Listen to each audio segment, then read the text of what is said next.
When does a sword truly become unbreakable? Inside a mountain forge, the fire glowed deep red before sunrise. Outside, snow buried the path. Master Nagi sat alone, holding a katana scarred by decades of battle. The metal was pitted, chipped, and weary.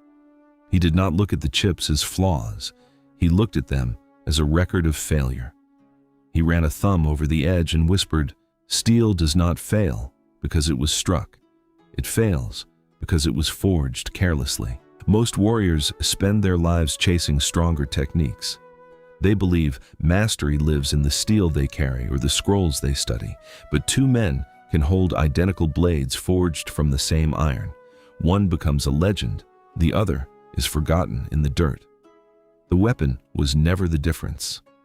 In the year 1642, during the height of the Tokugawa era, one master became known across Japan. He was not famous for the sharpness of his steel, but for the change in every warrior who left his workshop. He did not just forge weapons, he rebuilt the men who carried them. By the end of this story, you will understand the forgotten method hidden inside every great katana. You will see why most men settle for a weak life and the 7 principles that turn ordinary effort into ironclad mastery. Let us begin. Welcome to Thymus Code, your path to growth and clarity. If you are here to grow, subscribe. Every lesson is a tool for your development. I also want to thank those that have stood with us in this journey. Your support is what keeps us going. Thank you. It was the month of August, 1645. A young samurai named Sosuke climbed the steep mountain trail. On his hip, he carried his late father's katana. The blade was a ghost of its former self, worn, dull, and fragile.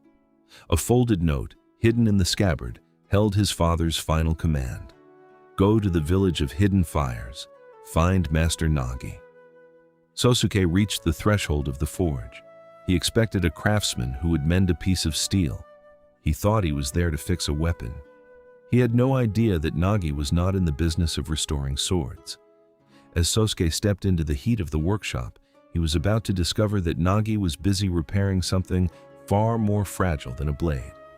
He was about to be broken and rebuilt, one strike at a time.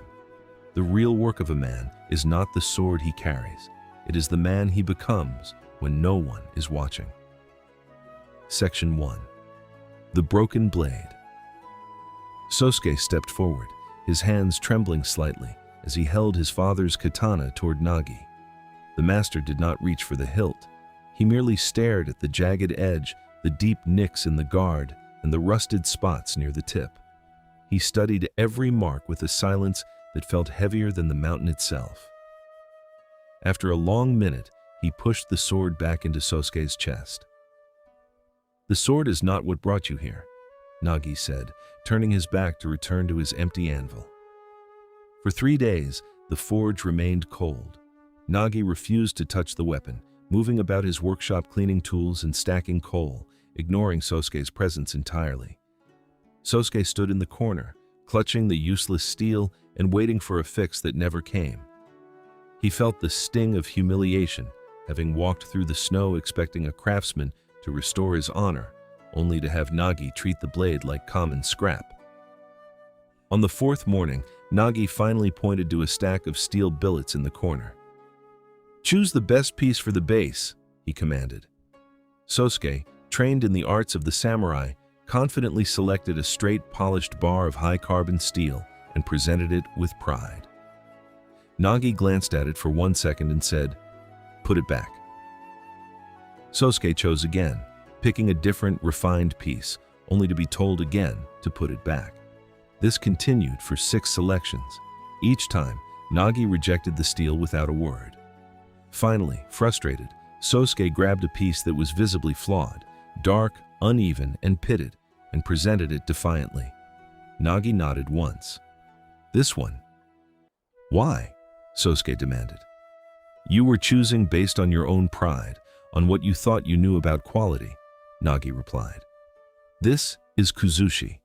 You cannot learn from me until you destroy your own balance. Your competence is a ceiling, not a floor. Most men spend their lives defending the skill they have already built. but the master spends his life dismantling it. This is the hard truth of growth. Mastery begins when expectation is broken. Most men seek better tools before they have become better craftsmen, looking for the sharpest sword, the newest method, or the perfect hack to bypass the grind. They want a solution that keeps their old life intact. Transformation starts when certainty collapses. As Sosuke stood in the shadows watching the master, he realized that while he knew how to carry, draw, and swing a sword, he did not know how greatness was forged. He had spent his life confirming his own potential, never once testing it against the fire of true discipline. He had accepted the 80% effort of a man who fears failure, choosing the safe path because no one was checking. That is the wound, the gap between the man you could be and the man who exists right now. Nagi struck a match, and the charcoal roared to life. The heat flooded the room, sharp and demanding. "You have spent 3 days watching me do nothing," Nagi said, his eyes fixed on the rising flames. "Now, you will learn why the blade you carry failed you. It was never the steel. It was the man who held it." Section 2. The Crucible of Choice. Nagi spent the entire morning in the freezing mountain stream, separating iron sand from the worthless grit. He worked with agonizing patience, discarding handful after handful of dark earth. By noon, his pile of usable iron was tiny, hardly enough to forge a knife, let alone a blade fit for a warrior. Sosuke watched from the bank, his patience snapping. "Why discard so much?" he shouted over the rushing water. "We are wasting the morning. Surely the grit is good enough for a base." Nagi did not look up. He poured the last of the worthless sand back into the river. "Every blade is decided before the fire is lit," he said. He climbed from the water, his skin blue with cold, yet his hands were steady. "If you begin with impurity, you will end with a shattered sword. You think you are saving time. You are only ensuring your own defeat on the battlefield. This is Shokunin, the hidden edge. It is the craftsman's spirit, a reminder that mastery starts with what you refuse to build upon. Most men try to polish a weak foundation, hoping the final result will hide the flaws they ignored at the start. They are like a commander who builds a fortress on shifting sand, only to wonder why the walls crumble when the siege begins. Your life is the iron you select. Most men live by good enough, accepting the grit of laziness, distraction, and shortcuts because no one is watching. They perform for an audience, working hard only when the spotlight is on. But the man you are in the shadows is the man you are in the war. If you compromise the foundation, you are not a master. You are a performer. When the audience leaves and the real battle starts, the performer breaks. The master, however, has already built his strength in the choices no one else saw, proving that identity grows from deliberate choices, not accidental habits.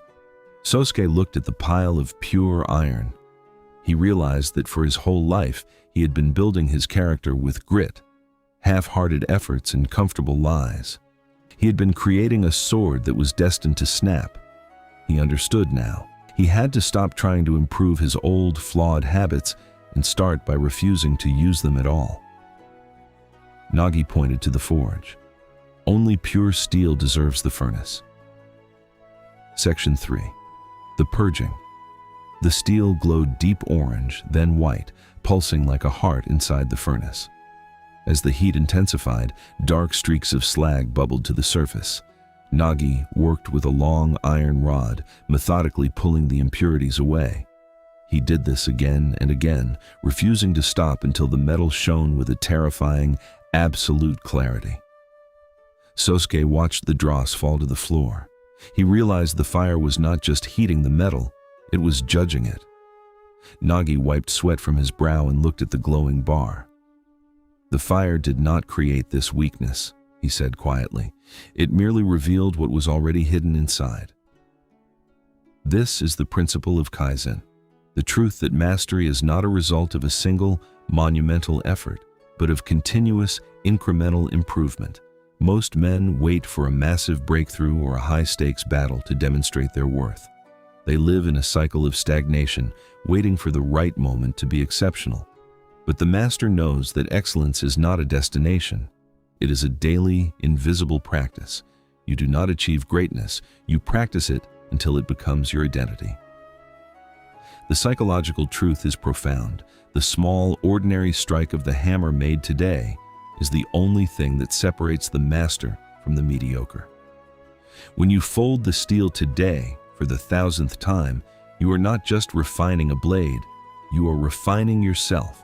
If you hammer the fold well, you have shown up. If you hammer it poorly, you have cheated yourself. The mediocre man views the repetitive daily folding of steel as beneath him because it does not feel like enough. The master views it as the only work that matters. Sosuke stared at the cooling steel, now stripped of its dark debris. He thought of his own life, the missed training sessions, the projects he had abandoned, the days he had wasted waiting for a big moment that never came. He saw now that he had been starving his own potential by ignoring the small daily work.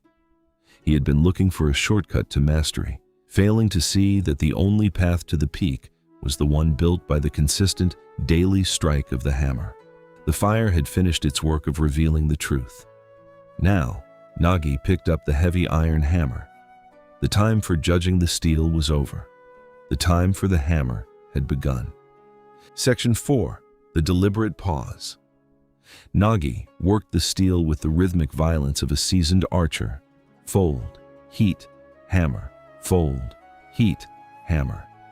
The sequence was hypnotic, a cycle of creation that repeated until the sun climbed high and then dipped behind the mountain. Each strike was identical, yet each strike fundamentally changed the nature of the blade. Sosuke watched, his own muscles aching from the mere act of observing, his mind struggling to grasp how such repetition could lead to anything beyond simple weariness. Nagi paused, set his hammer down, and wiped the soot from his eyes. He walked to the tree outside of the workshop. He sat on a low wooden bench and looked out at the garden. For 15 full minutes, he did not do anything else. He did not appear to be thinking about anything in particular. He just sat there, resting. What could be the reason for the pause? Sosuke later asked. "One strike changes nothing," Nagi said, his voice cutting through the ringing of the forge. "But thousands change everything." This is the principle of Ma, the space between. While the folding of the steel is the labor, the pause between the hammer blows is what gives the work its life. Most men approach their goals like a soldier running into a charge, hoping that sheer intensity will force a victory. They fear the pause. They treat stillness as an enemy of progress, rushing through tasks until they burn out, convinced that productivity is measured by the elimination of rest. They have it backward. The master knows that the void is not the absence of work, it is what allows the work to have meaning. The psychology of Ma is the secret to enduring mastery. By structuring your effort around the intervals, you ensure that the mind remains clear and the blade remains sharp. When you work without pauses, you are not being productive, you are merely becoming tired. The master rests inside the work, using the small space between actions to receive what is in front of him.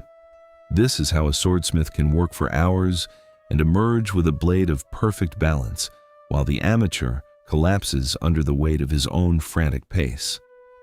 Deep repetition, when punctuated by these deliberate intervals, rewires the nervous system until discipline becomes second nature. Sosuke stood in the quiet of the forge, finally understanding why the legends he admired had trained the same movements for years. They were not just building calluses, they were building an immovable mind. He thought of his own life, the way he had treated every goal as a race to be won, the way he had ignored the power of the pause. He saw now that he had been fighting against himself, not for himself.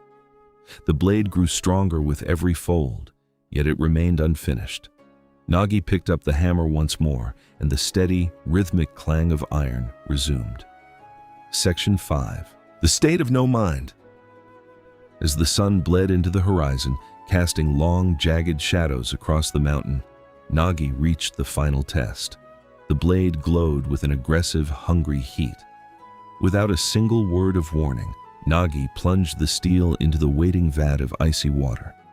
The sound was a violent hiss, a deafening scream of steam that erupted and swallowed the entire forge in a thick white shroud. For a moment, the world ceased to exist.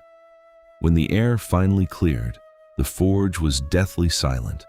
The transformation was complete. The steel was no longer just metal. It was hardened, tempered, and unyielding. Nagi pulled the blade from the water. He didn't look at it with the pride of an artist. He looked at it with the cold focus of a veteran.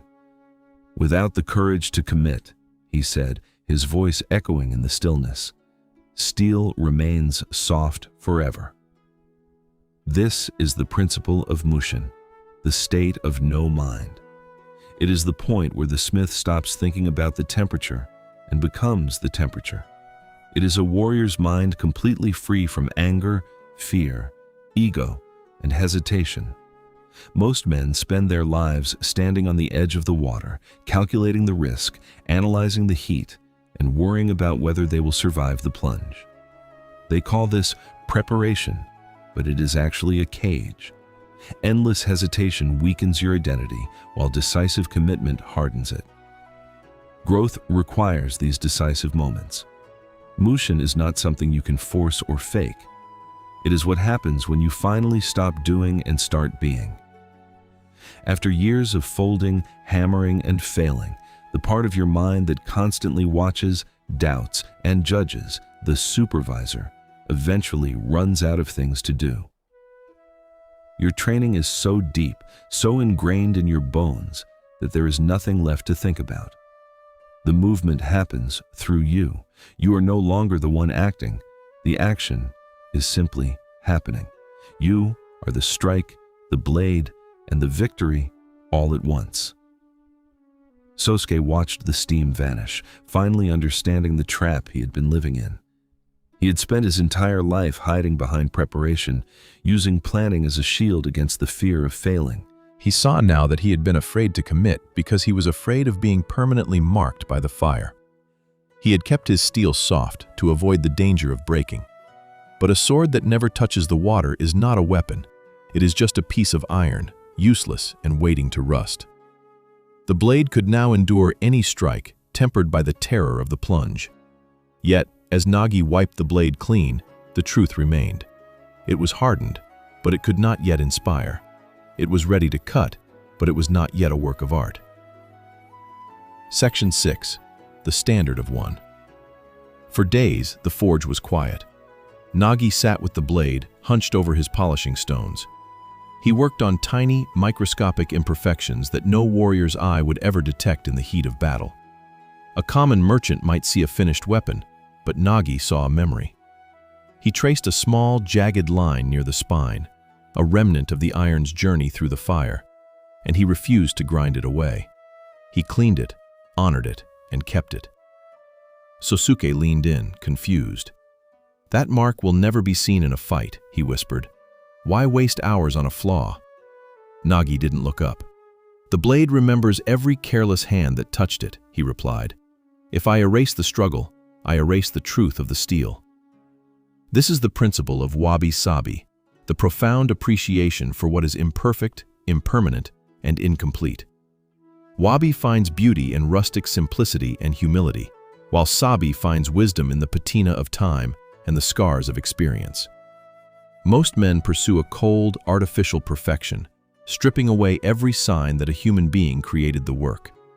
They seek a flawless finish, but they end up with a hollow, soulless object. They believe mastery means removing every flaw, but they are wrong. Mastery is the courage to leave the knot in the wood. The psychological shift here is absolute. When you pursue flawlessness, you remove yourself from your work, becoming a mere machine. But when you honor honest imperfection, your work becomes a signature of your life. The crack in the cup, the mark on the blade, the slight asymmetry in your daily habits, these are the proofs of existence. Private standards determine public greatness. When you hold yourself to a standard that no one else can see, you are not performing for an audience. You are building an identity that cannot be broken. Sosuke looked at the sword. The dark mark near the spine caught the dim light of the forge, no longer looking like a mistake, but like an anchor. He finally understood why true masters answer first to themselves. He had been trying to build a version of himself that was perfect, smooth, and untouchable, and in doing so, he had remained a ghost. He saw that his own past failures were not weaknesses to be hidden, but the grain of his own steel. The sword was finished. It carried the weight of the fire and the truth of the hammer. Yet, Nagi remained silent. Only one lesson remained. Section 7. The Path to Mastery. Nagi handed the katana back to Sosuke. The blade was heavy, cool, and perfectly balanced, yet the master refused all payment. He simply pointed to the polished steel. "Tell me," Nagi said, his eyes hard as flint. "What have I repaired?" Sosuke looked into the reflection of the blade. He saw a man with steady hands and clear eyes, a man who no longer feared the fire. "Not my father's sword," Sosuke answered. "Myself." This is the 7th principle, Michi, the way. The greatest masterpiece is the craftsman, not the craft. Mastery is not a destination you reach. It is a path you walk every morning in private, whether the world is watching or not. The forge is not a place you visit. It is a way of living. Lasting transformation comes from your identity, not your achievements. If you are only waiting to be good enough, you have already failed. You must decide to be exceptional. Sosuke left the mountain carrying the same sword he arrived with, yet the weight felt different. He understood now that the blade had not changed nearly as much as the man holding it. You have been on this forge journey through the 7 principles. 1. Kuzushi, break your own pride. 2. Shokunin, choose pure foundations. 3. Kaizen, reveal yourself in the fire. 4. Ma, find power in the pause. 5. Mushin, commit until the action is you. 6. Wabi-Sabi, honor your honest scars. 7. Michi, return to the forge every day. Every legendary samurai carried a forged blade, but only a few chose to forge themselves with the same relentless patience. You are the joint hidden inside the castle wall. You are being built every hour, every effort, every choice no one will ever see. You can build yourself like a man hoping he is good enough, or like a master who has decided. The material is the same. The hours are the same. Only the decision changes. If Master Nagi were forging your character today, what impurity would he remove first? Tell us in the comments. Subscribe to Thymus Code, your path to growth and clarity. Each week, we journey through stories inspired by the wisdom of feudal Japan, uncovering timeless principles of discipline, self-mastery, and purposeful living. The decision to walk the way is available to you tomorrow morning. It has always been available. It is the only decision that matters.